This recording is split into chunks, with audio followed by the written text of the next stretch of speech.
The Menendez brothers were back in the headlines this week after both were denied parole on consecutive days, dashing hopes of release after more than 3 decades in prison. Call me woke, but this decision is ridiculous. Now in their late 50s, Lyle and Eric appeared separately before the California Parole Board by video link from their San Diego prison. Each endured a grueling hearing that examined not only the crime itself, but their decades in prison and the question on whether they remain a risk to society. The Menendez brothers are the faces of one of the most infamous and most covered crimes in history. On the night of August 20th, 1989, 21-year-old Lyle and 18-year-old Eric Menendez entered the house of their $5 million mansion armed with shotguns. They fired repeatedly at their parents, Jose and Kitty. Jose was shot in the back of the head. Kitty was struck multiple times as she tried to crawl away. For months, the brothers denied involvement, telling police outlandish stories of mafia hits and business rivalries. Meanwhile, they spent the parents' fortune on watches and other luxury goods. The facade collapsed when Eric confessed to his psychologist.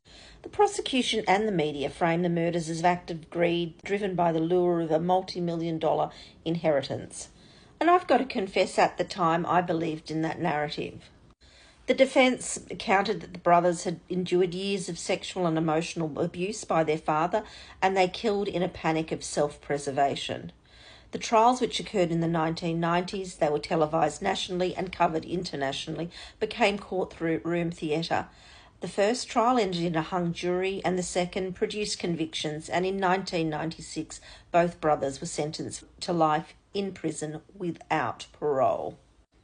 After sentencing, the brothers were immediately separated and put into different prisons, and for more than 20 years they lived in different facilities, communicating only by letters and even playing chess by mail, as apparently they're unable to talk to each other by phone. This must be because phone calls between prisons must be banned, or between prisoners must be banned.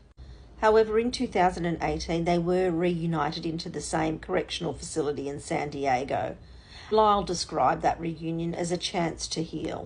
In prison, the Menendez brothers pursued education and mentorship. Lyle earned a sociology degree and began a master's program, and Eric's completed an associate degrees and is working towards a bachelor's. They've mentored fellow inmates, led trauma healing workshops, created the Green Space Project to beautify the prisons with gardens and murals. Also, both have married whilst they've been in jail. Eric married Tammy Menendez in 1998 and their marriage remains intact. Lyle married twice, first to Anna Erickson and then to Rebecca Sneed, who you can see is pictured here, though the couple separated in 2024 after 20 years together, but she still runs his Facebook page. Now, it's also rumoured that Lyle is now seeing a 21-year-old British university student, Millie Buxey. I'm not sure what I think about that. But what's also interesting, neither of the Menendez were able to consummate their marriages because conjugal visits aren't allowed in California prisons. Now, despite all the really good stuff they've been doing in prison, their records in there are far from spotless. Now, Eric faced allegations of fighting, working with gangs, involvement in contraband distribution, and even participation in a tax scam.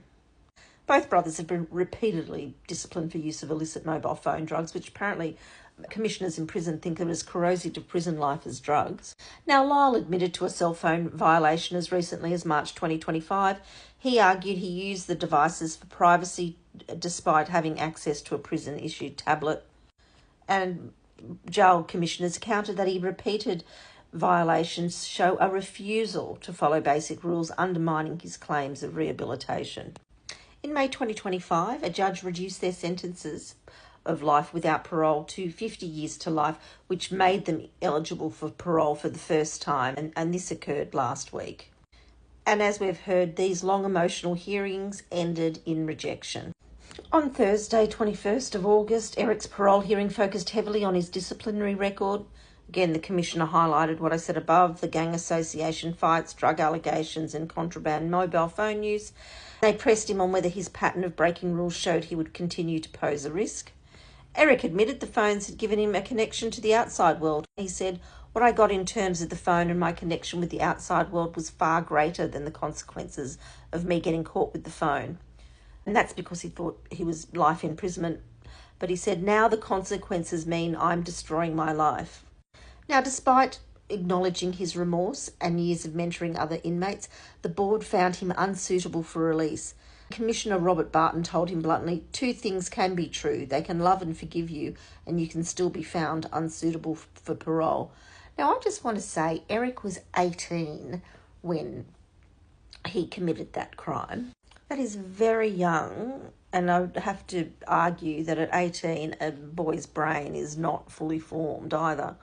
Anyhow, on the next day, it was Lyle's turn to face the parole board. He endured an 11-hour hearing before a different panel, by the way. The commissioners questioned him not just about the murders, but about his history of deception, from a plagiarism scandal at Princeton, which happened before the murders of his parents, and also all the elaborate lies he told after his parents' killings. The panel focused on his contraband cell use, saying he appeared to have near constant access over the years. Shouldn't they be taking the jail management to task for this? And again, Commissioner Julie Garland acknowledged his remorse, but remained unconvinced. She said, we find your remorse is genuine, but despite all those outward positives, we see that you still struggle with antisocial traits like deception, minimisation and rule breaking that lie beneath that positive surface. And a risk assessment concluded that Lyle would present a moderate risk of violence if released, citing entitlement and manipulation alongside his positive leadership qualities. Sounds like a lot of CEOs. Now, it should be noted these parole hearings were not without emotional support. Relatives and supporters spoke on the brothers' behalf, arguing that the decades of good works and education had transformed them. Lyle's cousin, Eileen Kano, told the panel, while most people surrender to the crushing weight of prison life, Lyle rose above it. Lyle will not be a risk to the community because we as a family will hold him accountable. Delaying his release would serve no purpose. Lyle is not the man who went to prison 35 years ago. And I actually think she's articulated exactly what I think. Others spoke of Eric's mentoring of younger inmates and his role in prison programs. Yet despite all this testimony, both panels ultimately sided with caution, ruling that the brothers' infractions and past deceit outweighed their rehabilitation.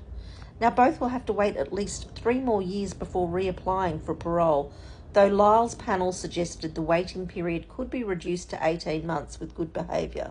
The views on the Menendez brothers has changed over the past decades. Obviously, in the 90s, they were portrayed as spoilt killers. Last year's Netflix documentary, Monsters, the Lyle and Eric Menendez story, which was done a Ryan Murphy production, which was really good. Watch it if you haven't seen it. Reframed them as sort of tragic figures and victims of abuse. That's when there was this general widespread sympathy and support for their release commenced again. And the former LA District Attorney George Gascon supported resentencing in 2024, citing tremendous dysfunction in the Menendez home, and he basically said 35 years is time long enough served. Now, this allowed for the reopening of their resentencing this year, which, as I said previously, was changed to 50 years to life. But the Attorney General's come and go in California, and his successor, Nathan Hochman, opposed their release, arguing they had never fully accepted responsibility. Both of the brothers have now applied to California Governor Gavin Newsom for a clemency request, and this obviously has some political risk for the governor. And also, meanwhile, the brothers are also seeking a new trial based on newly uncovered allegations of childhood sexual abuse by their father. However, in the meantime, these men will remain behind bars. To be honest, I don't know if this does anyone any good or even what the point is.